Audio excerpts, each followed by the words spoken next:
Existem histórias que atravessam gerações, relatos sussurrados ao pé do ouvido, lendas contadas em volta da fogueira e experiências tão estranhas que desafiam qualquer explicação. Aqui você irá conhecer algum desses causos, histórias de arrepiar a espinha e mexer com a sua imaginação. Mas antes da gente começar, já deixa o like, se inscreve no canal e ativa o sininho, porque aqui todos os dias da semana tem relato novo que vai fazer você olhar 2 vezes para a janela antes de dormir. Preparado? Então apaga as luzes e vem comigo.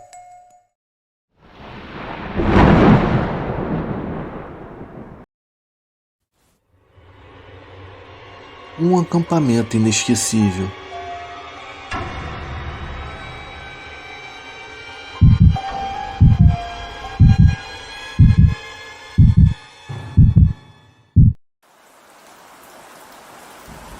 Olá, eu me chamo Gilmar Alves. O relato que eu irei contar aqui aconteceu comigo no ano de 1998. Desta vez fomos acampar em uma fazenda chamada Estância de Águas Belas, local sediado no município de Viamão, no Rio Grande do Sul. Eu me lembro que era um feriado, mais especificamente na Páscoa. Teríamos cerca de 3 dias de acampamento com os escoteiros. Na ocasião, eu era um dos chefes. Ao chegar no local, eu confesso que tive 2 impressões. De fato, era um local muito bonito, mas carregava uma aura tétrica. Já na estância, havia uma grande porteira que dava passagem para a casa principal. Era uma caminhada de uns 1000 metros para chegar nela. Tratava-se de uma velha construção da época da Revolução Farroupilha. Naquela casa, residia um senhor de certa idade, meio gordo e com bigode longo, cabelos grisalhos curtos. Era uma figura muito simpática que trajava uma tradicional bombacha e alpargatas tipicamente gaúchas. O seu nome era Nelson, mas quem o conhecia o chamava de Nelson pelo seu porte físico. Ele nos recebeu com um grande sorriso e simpatia. Descarregamos o ônibus, tiramos todo o nosso material e equipamentos e fomos rumo ao lugar onde seria o acampamento. No caminho, passamos por uma barragem entre os campos e matos até encontrarmos o local. Passadas algumas horas, já acomodados e com nossas atividades sendo efetuadas, eu e mais 2 chefes fomos até a casa do capataz, seu Nelson, e conversamos com ele sobre nossas atividades para que ele não se preocupasse, pois cuidaríamos do lugar. No término do acampamento, deixaríamos tudo da melhor forma possível. Tudo isso que contei foi para ambientar vocês sobre esse local que guarda muitos mistérios e coisas macabras que só foram contadas pelas pessoas que trabalhavam por lá. Agora vamos aos fatos. Existem muitas lendas que foram contadas para nós sobre aquele local. Algumas diziam que em algumas noites, com a barragem iluminada apenas pela lua, se alguma pessoa colocasse a mão na água, sairia com as mãos sujas de sangue. Outras diziam que muitos anos atrás um taxista tinha entrado no local com uma passageira. Em um dos trechos da estância, parou o carro e simplesmente ceifou a vida da mesma. Dizem que o espírito da vítima ainda era visto vagando na estrada, correndo, indo em direção aos campos. Mas um dos relatos que eu achei mais macabro foi o contato da antiga dona do local, que em uma noite em que se aproximava de uma tempestade na região, resolveu sair para recolher os cavalos no campo. Entre raios e trovoadas, ela reuniu os animais quando que do nada ouviu um estrondo do céu. Era um raio que havia caído um pouco adiante, assustando seu cavalo, que acabou saindo em disparada e passando por cima da porteira cercada por arames. Esses arames acabaram a degolando ao cair do cavalo ficou com os pés presos nos estribos, sendo arrastada até o seu corpo ser encontrado. Naquela altura, com todas aquelas histórias, já estávamos apavorados com o lugar, ainda mais com todo aquele clima sombrio que o local tinha, especialmente durante as noites que eram bem escuras. Na segunda noite, iríamos fazer uma atividade noturna, na qual eu e meu colega Érico pegamos as bandeiras de cada patrulha de escoteiros. Só para vocês entenderem, essas patrulhas são pequenos grupos dentro da tropa, com um número de 6 a 8 jovens, e cada um tem o nome de um animal.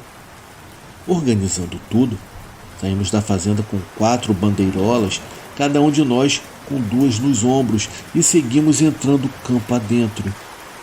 Era uma noite incrivelmente clara, com uma bela lua cheia. Já estávamos perto da meia-noite, quando nos vimos no meio do matagal. Me lembro que fazia uma noite fria. Andando calmamente entre as folhas e árvores, apontei para uma imensa e antiga figueira que ficava a alguns metros de onde estávamos.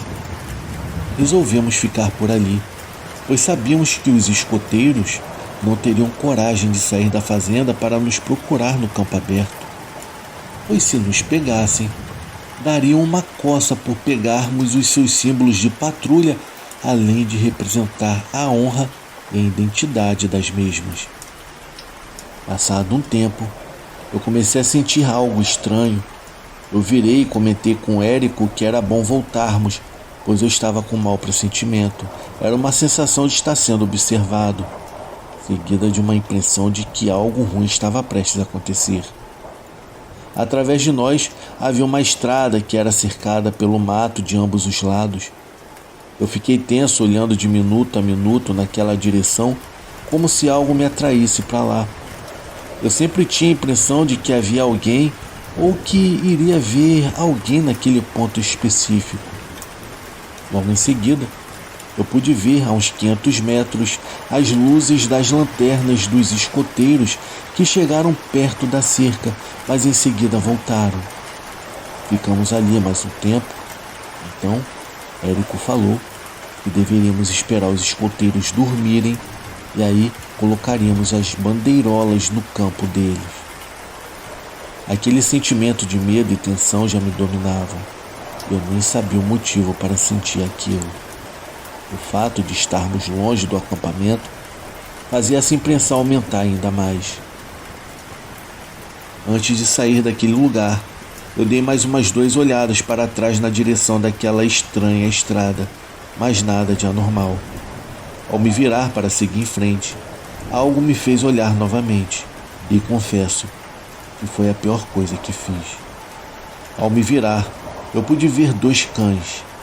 Eu tive a impressão que um deles estava de pé, como se fosse um homem, e o outro estava de cócoras, com as patas sobre os joelhos. Não deu para ver direito, mas eu pude identificá-los como cachorros pelas suas orelhas e rabos. Com a pouca luz, não deu para ver muita coisa, além de suas silhuetas formadas pela luz da lua.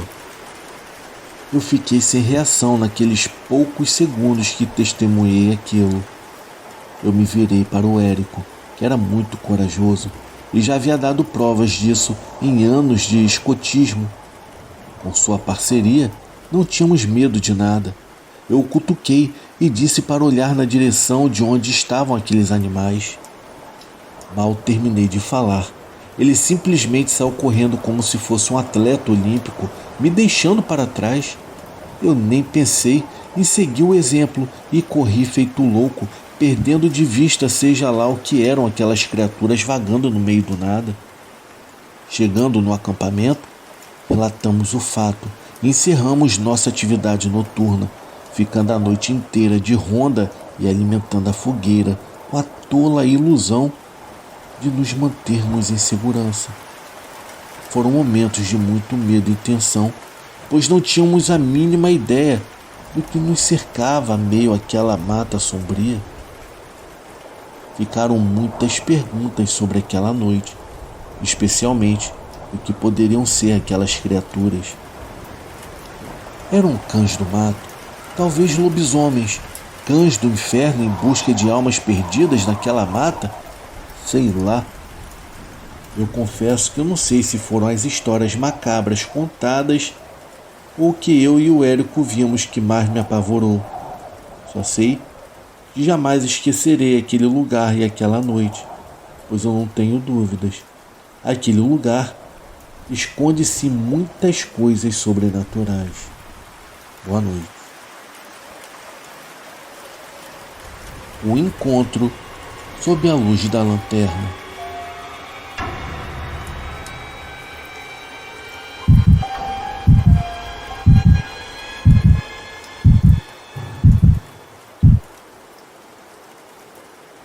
Boa noite. Em meados da década de 80, eu podia esperar, pois todo dia, quando dava perto do escurecer, o meu padrinho Curió atravessava a rua, pois morava em uma casa que ficava bem em frente à casa dos meus pais e se sentava na calçada para prosear. E essa prosa durava até tarde da noite. Naquele tempo não existia internet e até mesmo televisão era coisa de rico. Na verdade, aqui no povoado de Santo Antônio, onde a minha família morava, nem energia elétrica existia. Tinha apenas um motor a diesel e quando dava as 10 horas da noite, um rapaz chamado Leôncio desligava. Depois disso, quem quisesse ter luz precisava acender os lampiões, velas ou candeeiros. Eu não tinha mais do que 12 anos de idade nessa época.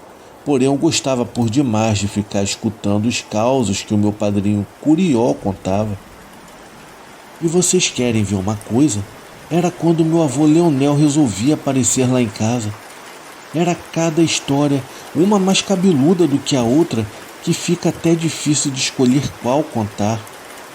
Porém, a minha favorita era o caso que o meu padrinho Curió conta sobre uma vez que ele literalmente saiu na mão com uma coisa na beira do açude. Se é verdade ou não, eu deixo para vocês julgarem. No ano de 1968, Madalena estava de barriga e já era quase nos dias do menino nascer.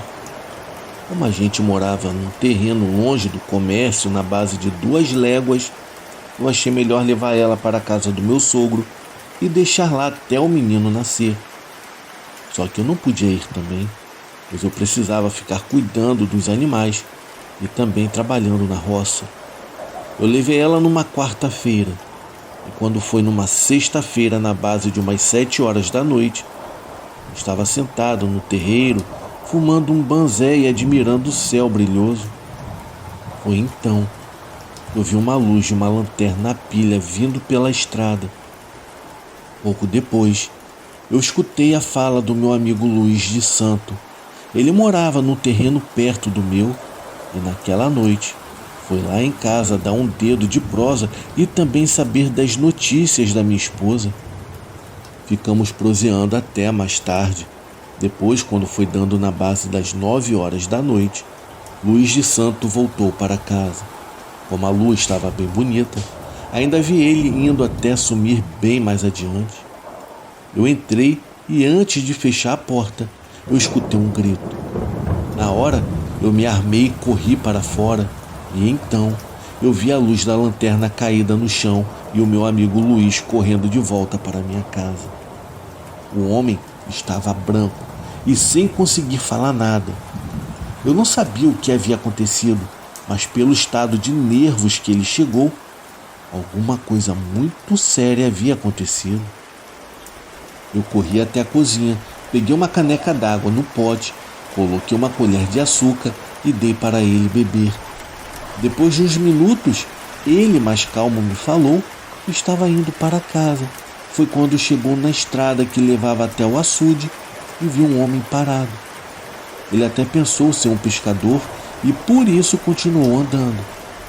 Mas quando chegou bem perto, colocou a luz da lanterna na direção do homem, mas o que ele viu não era gente desse mundo. O homem parecia estar flutuando, tinha uma cara bem grande, um chapéu na cabeça e os olhos eram brancos da cor do algodão. Foi por isso que ele parou. E então O homem foi para o lado dele. Ao perceber aquela situação, ele não perdeu tempo e saiu correndo. Mais adiante ele tropeçou, porém levantou rapidamente e veio correndo freneticamente até a minha casa. O meu amigo não era de mentir, mas aquela história estava muito mal contada. Em todo caso, peguei uma lanterna que tenho, peguei o meu facão e fui com ele, pois na minha cabeça era alguém que estava vindo do açude e ele, já com medo, acabou imaginando coisas e por isso saiu correndo. O homem parecia um menino de tanto medo que sentia. A gente foi pela estrada, passamos no local onde ele disse ter visto a tal assombração, mas não havia ninguém. Fomos andando até mais adiante e acabamos chegando na porteira da casa dele. Deixei ele lá e voltei para a minha. Eu não vi nada. Só que quando passei na entrada que dava para o açude, eu senti um vento frio passando perto de mim. E na hora os meus cabelos se arrepiaram. Eu olhei em volta e não havia ninguém. Mesmo assim, eu continuei andando até a minha casa. Após uma semana, o meu menino ainda não havia nascido. Eu continuei sozinho na casa e cuidando do terreno. E pense num negócio sem jeito. É a pessoa ficar sozinha, ainda mais em uma casa sem energia. A única coisa que eu tinha para me distrair quando chegava da lida era um rádio a pilha que eu ligava e ficava escutando as modas da época. Foi então que na noite de sexta para sábado, depois que eu cheguei da roça, eu tive a ideia de ir ao açude pescar alguns peixes, pois no outro dia cedo eu iria no comércio ver Madalena e por isso eu aproveitava e levava algumas traíras frescas para o meu sogro, o finado Israel, que Deus o tenha em um bom lugar. Eu me ajeitei, fiz uma farofa de carne seca com café e quando foi dado na base de umas 7 horas da noite, eu me levantei, peguei um anzol, um pedaço de carne de porco para servir de isca e fui dar uma pescada no açude. Montei na bicicleta e em 10 minutos eu já tinha chegado. Eu fui até a beira do açude, desci da bicicleta, peguei um anzol e então eu vi que tinha gente por lá pescando. Na hora eu até pensei que fosse algum conhecido meu, então gritei perguntando quem era. Mas a pessoa simplesmente não me respondeu, me ignorou por completo. E quando eu olhei de novo, eu vi que o homem estava quieto no canto dele. Então deixei para lá e fui fazer a minha pescaria. Levei as minhas coisas para o pesqueiro e fiquei por lá, mas depois de meia hora eu senti que tinha coisa errada, pois eu ainda não tinha pegado nenhum peixe. Já o outro homem toda hora pescava, pois eu escutava o baque dos peixes quando ele tirava da água. Então que eu pensei em dar uma volta no açude e ir para o outro lado onde o tal homem estava pescando. Peguei as minhas coisas e fui arrodeando. Quando eu cheguei lá, nada do homem, nem sinal de ninguém. Desconfiado, eu fiquei lá. Só que comecei a ouvir barulhos de gente pescando e agora vinham de onde eu estava antes. Rapaz, me foi subindo um arrepio na espinha até o cangote, que me benzi com o sinal da cruz e rezei em nome de Deus Pai. Eu pensei que aquilo estava mais para uma marmota do que para qualquer outra coisa. E para piorar, do nada eu comecei a escutar umas batidas na água. Eu botei a lanterna e não é que tinha um negócio parecendo um homem vindo andando por dentro do açude? Só que não tinha como ser gente viva, pois no meio deveria ter mais de um braço de fundura. Na hora, eu me lembrei do dia em que Luiz de Santo viu a tal assombração na estrada. Eu sabia que devia ser a mesma coisa. Então, na mesma hora, eu falei: "Tá amarrado em nome do Senhor Jesus." E já quis sair de lá correndo. Arrumei as minhas coisas e saí. O meu medo foi tanto que eu esqueci de pegar a minha bicicleta.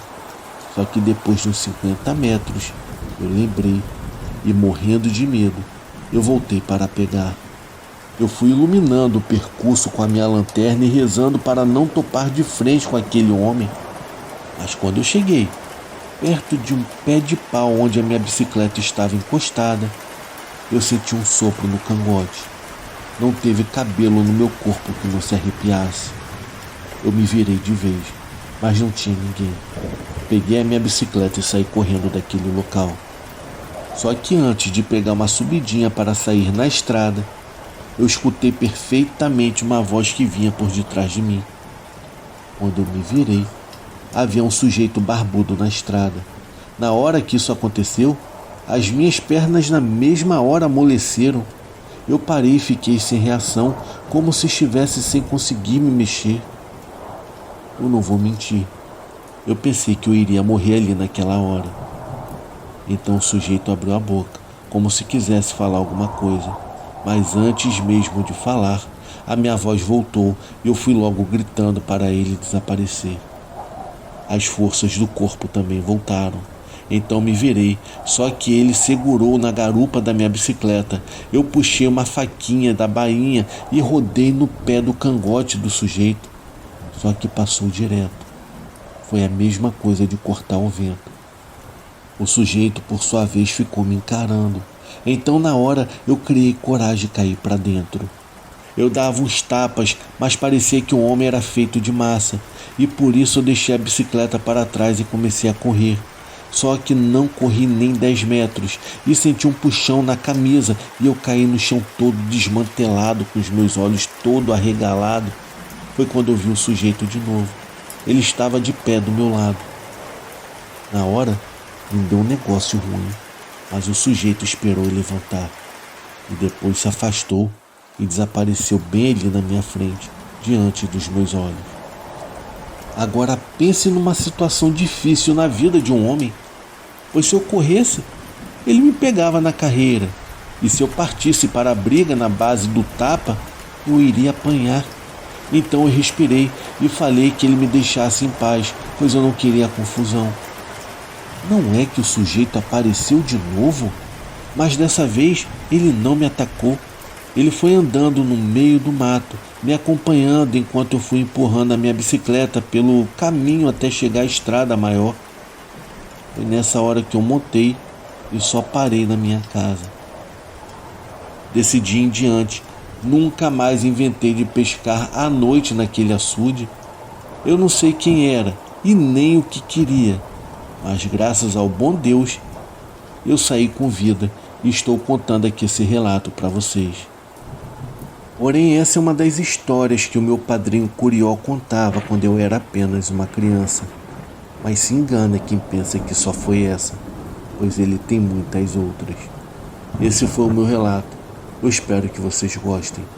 Eu desejo a todos uma ótima noite. O chapéu da noite de Quaresma.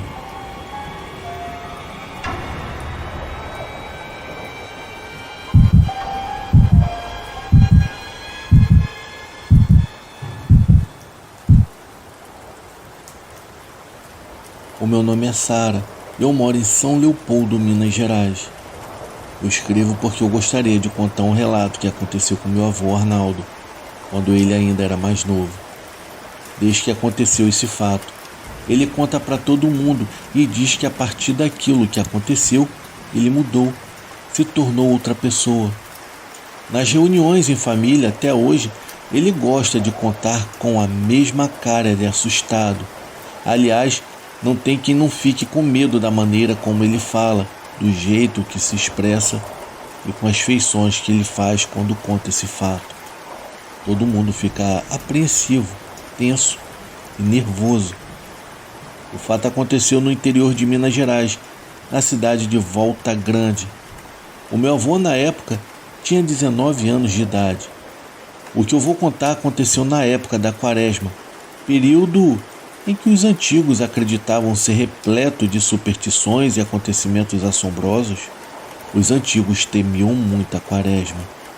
O lugar onde o meu avô morava era distante da cidade, bem distante, e na verdade a família quase nunca precisava ir à cidade, só em último caso mesmo, e uma vez ou outra no mês. Um dia meu avô foi convidado para ir ao almoço de casamento de uns conhecidos dele.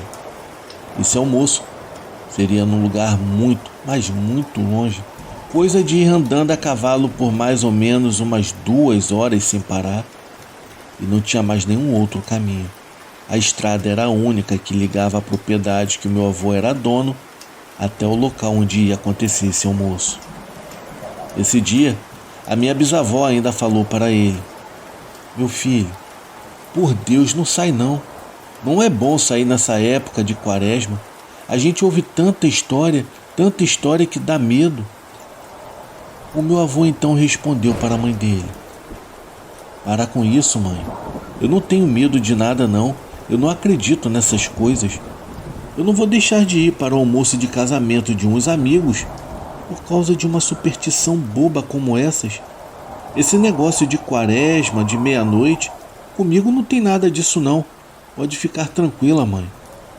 O meu avô, sempre muito teimoso, se arrumou todo, vestiu inclusive um terno e achou seu único sapato, porque na roça ele usava apenas suas botas. Mas nesse dia, ele engraxou seu sapato, se preparou e sentiu uma voz dentro dele que dizia: vai de chapéu, pede chapéu para o seu tio. O meu avô na época usava um chapéu na roça, mas era um chapéu de palha. E o meu tio usava um chapéu desses de feltro, um estilo de chapéu mais elegante. Sendo assim, ele falou com o tio que o emprestou. Ele pegou o chapéu e colocou na cabeça, pediu a bênção para sua mãe e, como sempre fazia, montou no seu cavalo e partiu no sol quente rumo à esperada festa de casamento.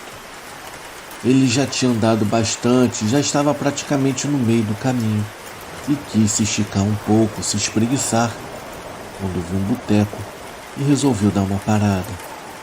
Ah, foi bom demais, sabe? Poder esticar as pernas, poder esticar o corpo. No boteco, encontrou sem querer velhos amigos da escola que estavam bem animados e logo o chamaram para tomar uma cachaça com eles. Eles estavam empolgados porque ali naquele boteco era ali mesmo que fabricavam a cachaça e era ali mesmo que ficava o alambique e queriam muito que o meu avô experimentasse daquela pinga. O meu avô foi firme por um tempo.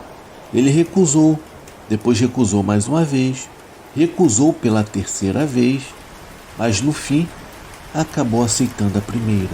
E depois que você toma a primeira, já emenda com a segunda, come um queijinho, come um petisco, toma mais uma, mais outra, e alguém ali está jogando um dominó, alguém vai jogando baralho, mais outra dose de cachaça e por aí vai. Ele tinha um casamento. O meu avô tinha que ir no almoço do casamento. Ele foi convidado, mas a conversa ali com os amigos estava muito boa. E tomou mais uma, tomou outra. Estava tão boa que ele não viu a hora passar.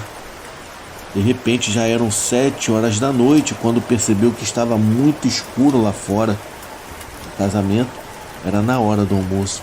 E quando resolveu sair, viu que a estrada estava um verdadeiro breu, escura, e não dava para ver quase nada. Os amigos então insistiram para que ele ficasse até o amanhecer. Sair nessa escuridão, Arnaldo, é muito perigoso. Você tá maluco? Fica por aqui, dorme aqui, sai amanhã cedo. Eles começaram a dizer: não vai não, rapaz, fica aqui. Essa estrada tem coisa do outro mundo, todo mundo sabe. Todo mundo conta a história dessa estrada, principalmente nessa época de quaresma. Fica por aqui, rapaz. Não vai embora, vai amanhã cedo só. Mas o meu avô, sempre muito teimoso e ainda meio alterado pela bebida, disse: eu não tenho medo de nada não, rapaz. Eu não tenho medo de assombração, eu não tenho medo de nada. E ó, eu tenho um berro aqui na minha cintura. Se aparecer alguém na minha frente, eu meto chumbo. Os amigos até tentavam fazê-lo desistir da ideia de ir embora, mas ele não quis saber. Montou no seu cavalo e, já meio tonto da bebida que tomou a tarde toda, pegou a estrada para o casamento. Já não dava mais, pois era na hora do almoço e agora já estava à noite. Então o jeito era voltar para casa, e foi o que ele fez. Já estava na metade do caminho de volta para casa, quando sentiu do nada um arrepio, um gelo na espinha. Sabe aquela coisa gelada nas costas? Então, foi isso que aconteceu. Ele olhou para um lado, olhou para o outro e não viu absolutamente nada. A lua iluminava muito pouco. Havia basicamente nuvens no céu e a lua não estava cheia. Então, a lua iluminava muito pouco mesmo. Dava para ver muito pouco a distância, até que ele viu uma moça vindo em sua direção. Uma moça que ele nunca tinha visto ali na região, sendo que lá todo mundo se conhece, ou todo mundo se conhecia. Ela usava uma camisola bem grande e suja, mas o meu avô não conseguiu distinguir se a camisola que ela usava estava suja de lama, de barro ou coisa parecida, ou se era outra coisa. Mas o que ele lembra é que a moça, ao passar por ele, deixou um rastro, um cheiro forte, um cheiro de coisa ruim. E ele, como sempre bem educado, disse a ela: "Boa noite, senhora." Ela não respondeu e continuou caminhando com a sua cabeça pendendo de lado e olhando para baixo. Imagine a moça passar com a cabeça pendendo de um dos lados e olhando para baixo e não falar nada, não respondeu boa noite que o meu avô deu ao passar por ela. Ele olhou mais uma vez para ver quem era a tal moça. Foi quando a cabeça dela virou 180 para olhar. Era algo assustador. Ela ficou com o rosto para trás. Ela virou tanto o pescoço que o seu corpo ficou para frente e a cabeça dela virada diretamente para o meu avô. Algo que seria impossível um ser humano conseguir fazer aquilo. E foi nesse momento que o meu avô admite que ficou com muito medo. Não era normal aquilo. Então, com a sua espora, ele tentou fazer com que o cavalo dele disparasse, porque agora ele estava com muito medo. O bicho até que correu, mas não correu tanto. O efeito da bebida já tinha até passado. Em pleno desespero, ele meteu a espora no cavalo com tanta força. Porém, aconteceu um fato. O cavalo dele, em vez de disparar pela esporada, o animal empacou. O cavalo não saía do lugar. Ele não ia para nenhum canto. Ele, com aquele medo, assustado com aquilo, meteu a espora no cavalo e o cavalo não saía do lugar.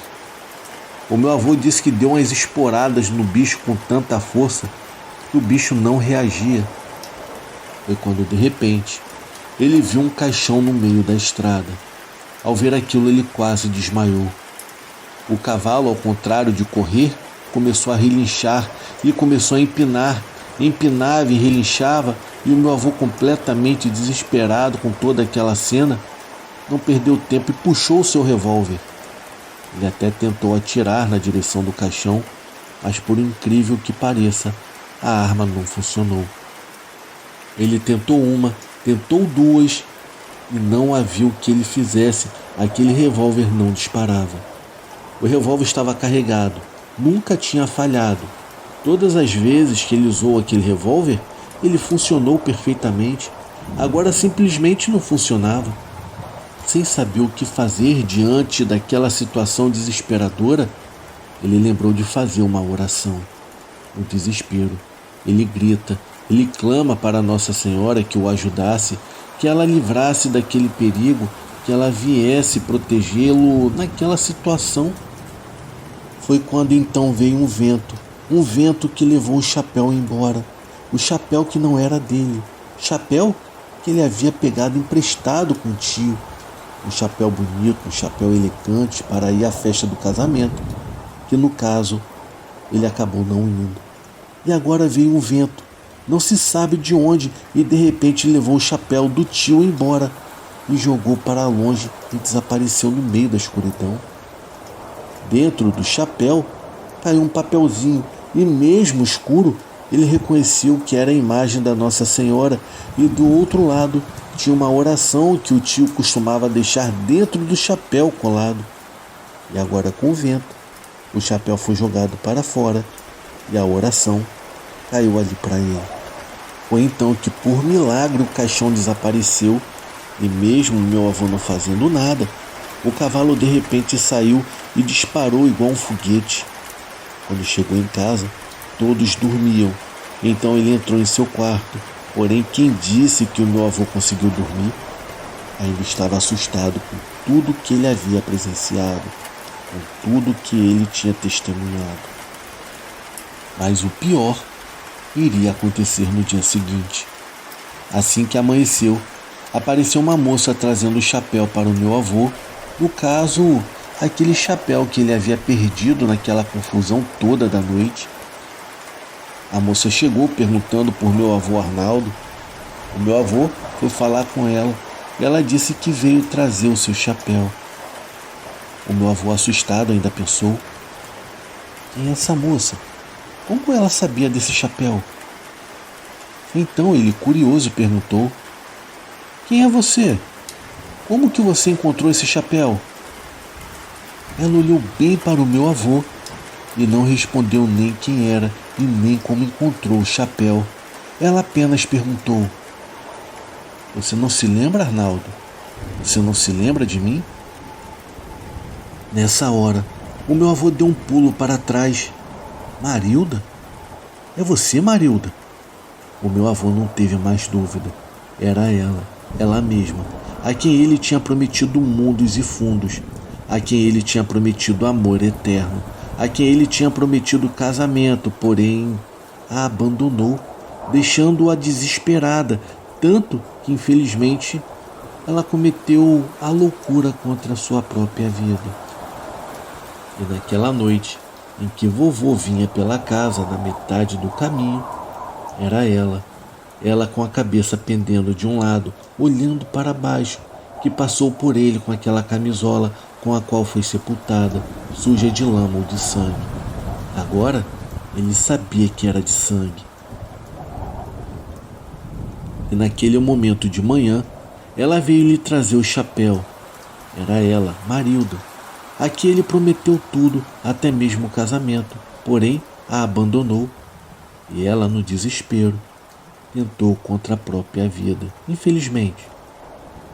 Só que agora, ela veio lhe trazer o chapéu para lembrá-lo que, mesmo não estando mais viva, ela não o esqueceu nem mesmo depois de morta. A criatura do rio Araguaia.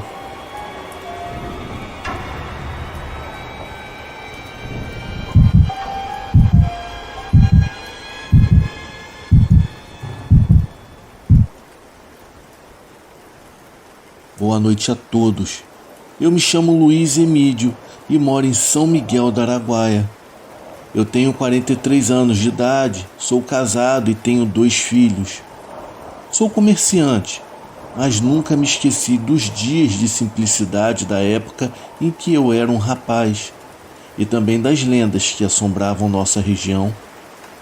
O que eu irei compartilhar aqui com vocês vem de muito antes do meu pai resolver viver aqui.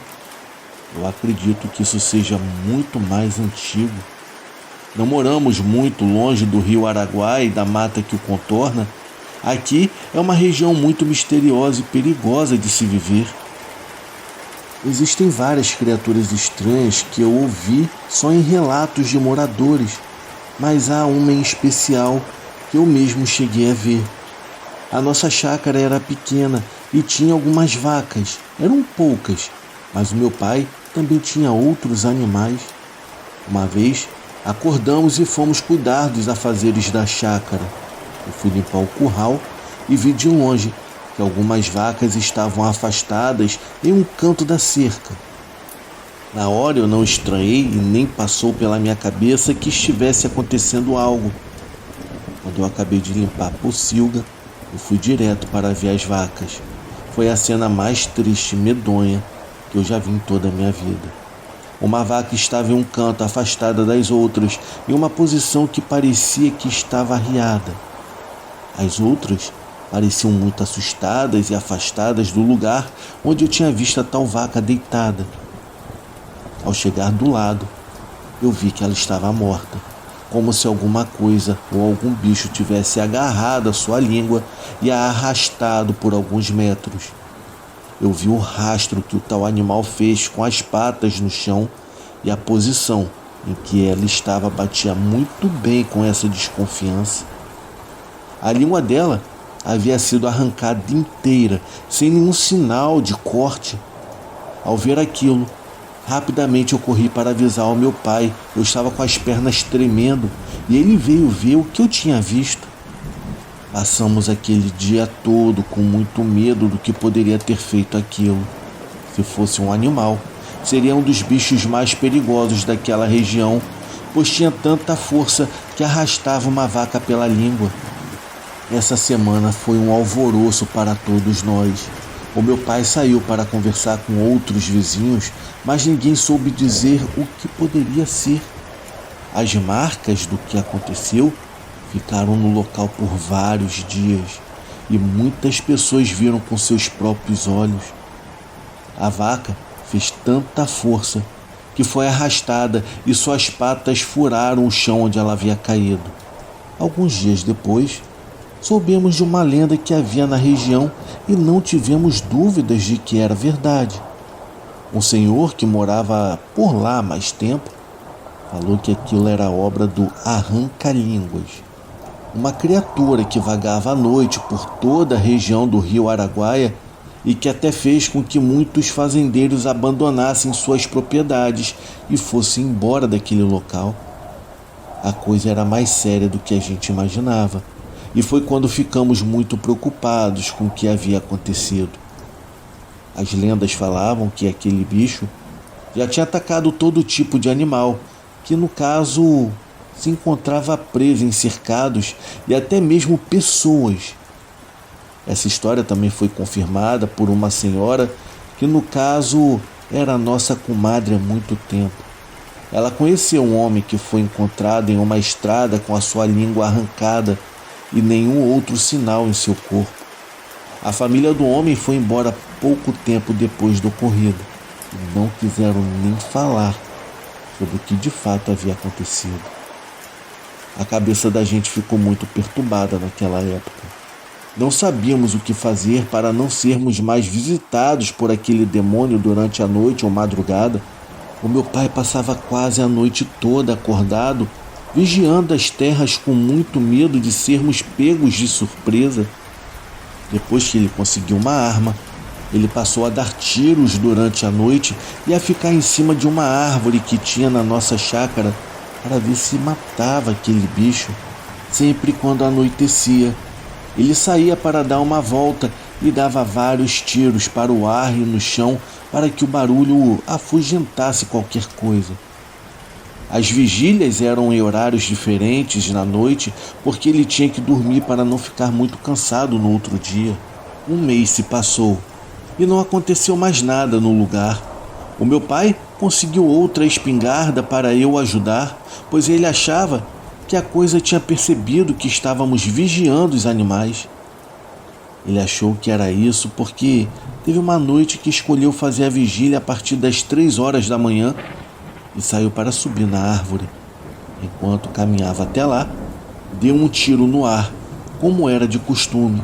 Os tiros eram muito barulhentos e acordavam até a gente que dormia enquanto ele fazia a vigília. Quando estava lá em cima, ouviu passos dentro da mata que ficava próximo à nossa chácara. Ele olhou para toda a parte e não conseguiu ver nada, apenas o barulho dos passos quebrando galhos por entre as árvores. O meu pai disse que deu um tiro na direção dos passos e de repente tudo ficou em silêncio. Seja lá o que fosse, não teve coragem de atacar os bichos e nem ele, que estava escondido na árvore. Mas a sensação que ficou foi que o bicho o tinha visto. Porém, dias depois, a gente teve um encontro com aquela coisa, que até hoje eu me lembro daqueles olhos olhando para mim. Na noite em que tudo aconteceu, eu tinha convencido o meu pai para ajudá-lo nas vigílias e eu estava praticando o dia todo com a espingarda.